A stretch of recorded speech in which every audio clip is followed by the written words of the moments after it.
Oi gente, tudo bem com vocês? Bem-vindos ao Remodelado à Luz da Bíblia, e no vídeo de hoje nós vamos continuar conversando sobre a nossa série 3 profecias para o tempo do fim.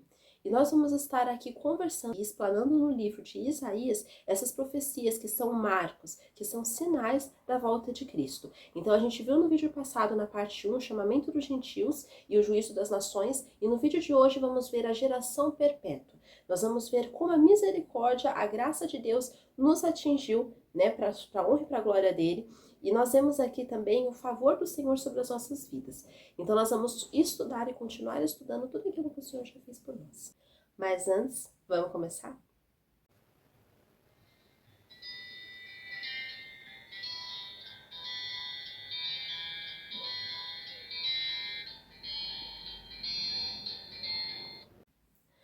Bom, a nossa leitura bíblica do vídeo de hoje vai se passar no livro de Isaías, no capítulo 65, a partir do versículo 8, que diz assim: Assim diz o Senhor, como quando se acha vinho num cacho de uvas, dizem, não o desperdices, pois há bênção nele. Assim farei por amor de meus servos, e não os destruirei a todos. Farei sair de Jacó a descendência e de Judá um herdeiro que possua os meus montes, e os meus eleitos herdarão a terra, e os meus servos habitarão nela. Sarão servirá de campo, de pasto de ovelhas, e o vale de Acor de lugar de repouso de gado, para o meu povo que me buscar.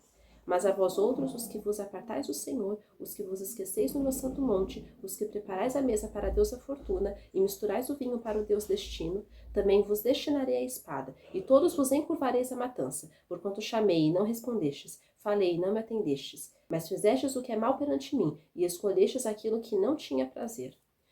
Pelo que assim diz o Senhor Deus, eis que os meus servos comerão, mas vós padecereis fome, os meus servos beberão, mas vós tereis sede, os meus servos se alegrarão, mas vós vos envergonhareis. Os meus servos cantarão por terem o coração alegre, mas vós gritareis pela tristeza do vosso coração, e uivareis pela angústia de espírito. Deixareis o vosso nome aos meus eleitos por maldição. Deus vos matará, e a seus servos chamará por outro nome. De sorte que aquele que se abençoar na terra pelo Deus da verdade é que se abençoará. Aquele que jurar na terra pelo Deus da verdade é que jurará, porque já estão esquecidas as angústias passadas e estão escondidas dos meus olhos. Então a gente percebe aqui que o Senhor, ele poupa o restante fiel. O Senhor poupa aqueles que o pertencem. O Senhor conhece aqueles que pertencem a ele e poupa aqueles que são fiéis a ele. Então nós devemos sempre pensar, será que nós temos sido fiéis ao Senhor? Será que nós temos praticado aquilo que Ele manda? O Senhor poupará aqueles que o serviram, e em fidelidade e na integridade do seu coração, fazendo o que lhe agrada. Nós podemos até pensar, mas eu estou fazendo aquilo que agrada a Deus, mas será que nós estamos realmente fazendo aquilo que agrada a Ele? Será que o nosso coração tem sido puro perante Ele? Será que a nossa mente tem sido pura, santa e irrepreensível perante Ele? Então nós devemos sempre pensar nisso, porque muitas vezes nós estamos sendo equivocados, achando que nós estamos servindo a Deus, mas nós não estamos. E aí, Deus, ele tem aqui um compromisso com o restante fiel, né? Com aquele restante que serviu a ele, do começo ao fim, com aqueles que realmente foram fiéis a ele. Por isso que ele fala aqui do cacho de uva, né? Que quando se acha um cacho de uva, fala, não desperdice, pois há bênção nele. Então, quando ele acha alguém fiel na terra, quando ele acha algum filho dele que se arrepende, que procura se purificar, que procura se santificar, que sabe da sua incapacidade humana, mas procura ter um relacionamento com ele, ele sabe que ele encontrou ali alguém segundo o seu coração, como ele mesmo fala até de Davi, né? Encontrei um homem segundo o meu coração. E Deus quer encontrar isso em nós. Ele quer encontrar alguém que agrade ele, que obedeça a ele, que pratique a sua palavra. E nós percebemos também a descendência fiel e a não extinção de tudo, quando o versículo diz: Farei sair de Jacó a descendência e de Judá um herdeiro que possua os meus montes. Os meus eleitos herdarão a terra e os meus servos habitarão nela. Então a gente percebe aqui que os servos do Senhor habitarão na terra, porque ele tem um compromisso com seus filhos. Então nós percebemos que o Senhor, ele tem promessas de vida e esperança para aqueles que servem a ele. O Senhor tem promessas de paz, o Senhor tem promessas de alegria, para que aqueles que são os seus filhos e que obedecem a ele, tenham uma vida abençoada, tenham uma vida próspera. E não tem a ver com dinheiro, com monetário, né, com aquilo que vem com fartura, mas é aquilo que vem uma bênção espiritual sobre as nossas vidas. Então nem todos sucumbirão, mas apenas os que forem rebeldes a Deus. Os infiéis aos mandamentos do Senhor terão um triste final e uma grande condenação. Então que nós não venhamos ser achados em falta, mas que nós venhamos todos os dias julgar a nós mesmos, para saber se nós estamos andando no caminho que o Senhor tem para nós, fazendo a vontade dele, praticando a sua palavra. Que nós realmente venhamos ser essa descendência fiel, essas pessoas que não vão se contaminar com aquilo que há no mundo, mas vão ser incontaminados no mundo, mesmo vivendo aqui no planeta Terra, mesmo tendo aqui no planeta Terra pessoas à nossa volta, que a gente possa se guardar incontaminado do mundo, do sistema mundano, carnal e diabólico. E outra coisa que a gente vê também são as promessas de esperança para aqueles que buscam ao Senhor, porque ele tem promessas de vida. O Senhor não é como Satanás. O diabo ele só quer ver a destruição do ser humano, a destruição da alma, a destruição do corpo, da mente, mas Deus não. Deus ele fala que ele veio para trazer vida e vida em abundância, Jesus diz. Então que essa vida abundante venha habitar mesmo em nós, como quando o versículo diz. Saron servirá de campo de pasto de ovelhas, e o vale Jacó de lugar de repouso de gado, para o meu povo que me buscar. Então ele fala assim, para aquele meu povo que me busca, a cor vai servir de vale de esperança, ou seja, aquele lugar ali vai ser reservado para o meu povo, porque eles me buscaram, porque eles me priorizaram, porque eles escolheram me obedecer. Então da mesma forma como existe um pai e uma mãe que tem prazer em abençoar aquele filho que obedece, aquele filho que busca ele, aquele filho que faz ali a vontade dele, o Senhor é a mesma coisa. Ele fala, se vós sois maus e sabeis das boas dádivas a vossos filhos, quanto mais eu dou muito mais, porque eu sou espiritual. Se vocês são maus, imagina eu que sou bom, porque o Senhor é bom o tempo todo. Então nós sabemos que o Senhor tem essas promessas de esperança. O Senhor recompensará aqueles que o buscam com sinceridade de coração, pois ele tem promessas de esperança, de alegria sobre a vida de seus filhos. O Senhor sempre planeja o melhor, muito mais do que a gente pensa, do que a gente imagina, muito mais do que a gente é, muito mais até do que a gente merece. O Senhor abençoa 10 vezes mais. O Senhor dá muito mais alegria, dá muito mais paz. E isso não tem a ver com aquilo que está no mundo, com essa vã alegria do mundo, mas isso tem a ver com uma vida espiritual, com aquilo que vem derramado do céu sobre as nossas vidas. Outra coisa que a gente vê também é o juízo sobre a desobediência e a idolatria, quando o versículo diz: mas a vós outros, os que vos apartais do Senhor, os que vos esqueceis do meu santo monte, os que preparais a mesa para a deusa Fortuna e misturais vinho para o deus Destino, também vos destinarei a espada, e todos vos encurvareis a matança, porquanto chamei e não respondestes, falei e não atendestes, mas fizeste o que é mal perante mim, e escolhestes aquilo que eu não tinha prazer.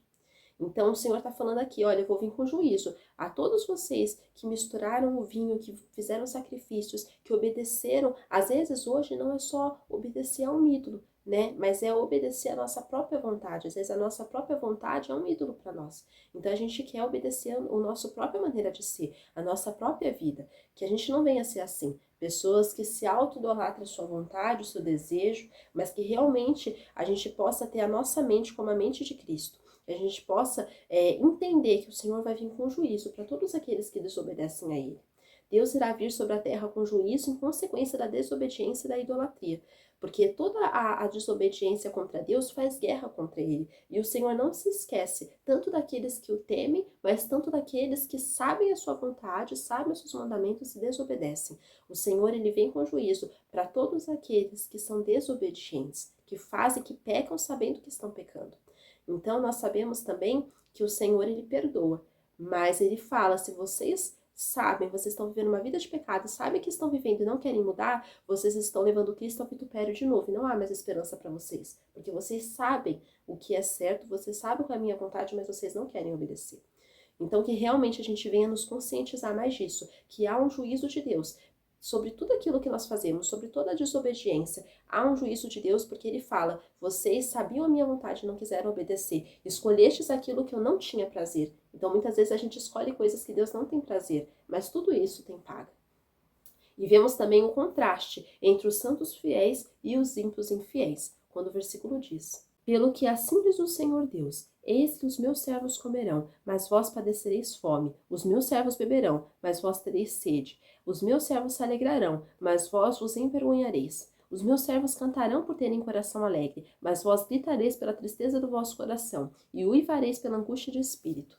Então, muitas vezes, a gente vai ter as pessoas que não servem a Deus, e até a gente, se a gente começar a desobedecer, a gente vai ter essa vergonha, essa tristeza, essa culpa, essa miséria, essa pobreza de alma. A gente sabe que de nós mesmos nós nada temos, então nós precisamos reconhecer a nossa inutilidade, a nossa decadência para Deus. E Ele enche o vaso. Se nós realmente confessarmos os nossos pecados, Ele é fiel e justo para nos perdoar. Mas nós sabemos que tem muito esse contraste, né? Às vezes a gente quer tanto fazer coisas e o Senhor fala assim, era para você estar aqui, vivendo assim comigo, e eu abençoando, e você vivendo da forma como eu quero, obedecendo os meus mandamentos. Mas você está vivendo aqui, porque você quer fazer a sua vontade, obedecer os seus desejos, fazer o seu querer. Então a gente percebe esse contraste entre esses santos fiéis e os ímpios infiéis. Porque muitas vezes nós escolhemos desobedecer a Deus, e isso é muito grave. Então a gente percebe o contraste que Deus mostrou a Isaías. Enquanto os justos, que são o povo de Deus, e os santos do Altíssimo irão rir, os perversos, por sua vez, irão se lamentar, irão chorar. Pois os ímpios e os maus vão se lamentar e chorar amargamente no lago de fogo e enxofre, naquele dia do juízo, onde não há escapatória, onde todos nós vamos ser julgados e condenados por aquilo que nós fizemos. Então, que realmente a gente venha pedir todo dia a misericórdia de Deus, a graça de Deus, o perdão de Deus sobre as nossas vidas, pois esse dia não vai ser brincadeira. E nós percebemos também a lembrança da impiedade, a memória. Então, Deus, Ele realmente quer que a gente se lembre daquilo que Ele já fez por nós. Ele quer que a gente lembre de onde Ele nos tirou, como quando o versículo diz: Deixareis o vosso nome aos meus eleitos por maldição. O Senhor Deus os matará, e a seu servo chamará por outro nome. E então a gente percebe aqui que o Senhor vai fazer daquele povo um memorial, não memorial de bênção, não memorial de alegria, mas um memorial de tristeza. Ele fala assim, olha, eu vou deixar o nome de vocês por maldição, porque vocês não me obedeceram, vocês não quiseram saber a minha vontade. Então os meus servos vão lembrar de vocês assim. Então a gente percebe aqui que o nome dos perversos servirá de maldição e de escárnio para sempre, pois isso servirá de memória para os eleitos santificados. E isso acontece até quando a gente lembra Judas. É claro que tem a epístola de Judas, que não foi o Iscariotes que escreveu, mas quando a gente fala Judas, na grande maioria das vezes, a gente pensa em quem? No Iscariotes, naquele que traiu Jesus. Então a gente sempre pensa aquela pessoa traidora, né? Aquele homem que traiu Jesus com um beijo, que traiu o Filho de Deus, que trocou o Filho de Deus por 30 moedas de prata. Então repare que é esse escárnio aqui que o Senhor está falando. É essa lembrança da impiedade, é essa memória. Ou quando a gente fala Ananias e Safira, que foram aqueles que quiseram mentir ao Espírito Santo, que foram aqueles que mentiram a Deus, e não só para os apóstolos, porque os apóstolos eram um ser humano igual a nós, mas a Deus, eles quiseram mentir a Deus, e o final deles foi a morte.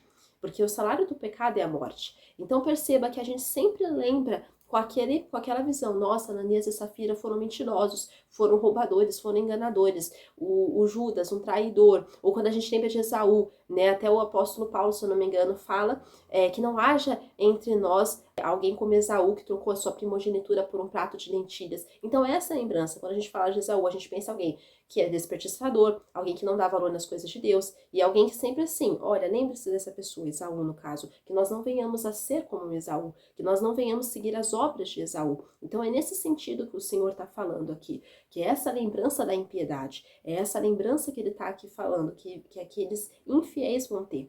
E a gente percebe também o nome de Deus como testemunha, como quando o versículo diz: de sorte que aquele que se abençoar na terra pelo Deus da verdade é que se abençoará, e aquele que jurar na terra pelo Deus da verdade é que jurará, porque já estão esquecidas as angústias passadas, e estão escondidas os meus olhos. Então a gente percebe aqui que Deus é onisciente, onipresente e onipotente. Por isso ele é testemunha de tudo aquilo que acontece em nossas vidas. Se andarmos em obediência a ele, desfrutaremos do cumprimento de seus planos de paz para nós. Se nós andarmos realmente obedecendo a ele, fazendo a sua vontade, ele fala que ele sabe, ele é testemunha das nossas obras, daquilo que nós temos vivido. Mas se nós desobedecermos a ele, ele vai vir com juízo, condenação e castigo para as nossas vidas. Porque nós estamos ali sabendo da vontade dele, nós não queremos praticar. Então, que nós realmente venhamos ter esse coração sincero, que a gente realmente venha fazer a vontade de Deus para esse juízo não cair sobre as nossas vidas, sabe? Porque o nome de Deus é testemunha. Ele mesmo fala que aquele que jurar na terra, pelo Deus da verdade é que jurará. Ou seja, ele vai ser o mediador da aliança. Ele vai ser como um juiz daquela terra. Porque tudo aquilo que acontece aqui na terra, o Senhor está vendo. Nada pode se esconder do poder dele, da sabedoria dele, daquilo que está sobre os seus olhos. Então que a gente venha sempre se lembrar que nós não podemos esconder nada de Deus e que ele está sempre sendo mediador daquela aliança. Aquele que se abençoa na terra é pelo meu nome que se abençoa. Quando nós falamos assim, né?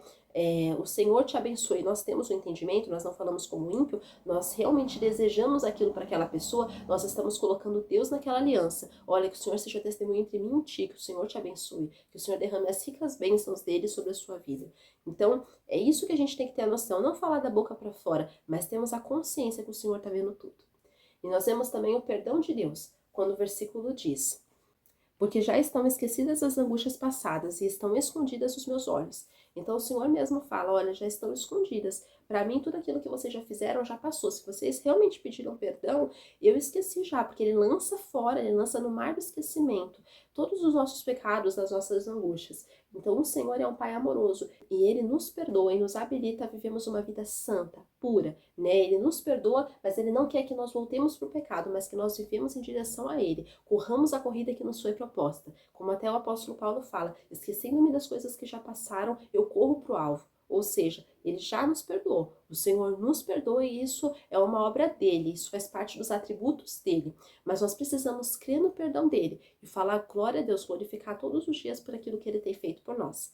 E esse foi o segundo sinal do tempo do fim, porque o perdão de Deus, ele antecede a volta de Cristo. Né? Nós estamos aqui vivendo essa parte da graça, mas um dia sim vai vir o acerto de contas e o juízo e o tribunal de Deus. Então que essa geração perpétua de santos, de pessoas irrepreensíveis, santos não é pra gente idolatrar, são filhos de Deus que vivem uma vida separada, né? Então que a gente realmente possa fazer parte deles, possa fazer parte de pessoas que juntas vão adorar a Deus, vão obedecer a Deus e os seus mandamentos. Fiquem com Deus, que Deus abençoe a vida de vocês. Tchau!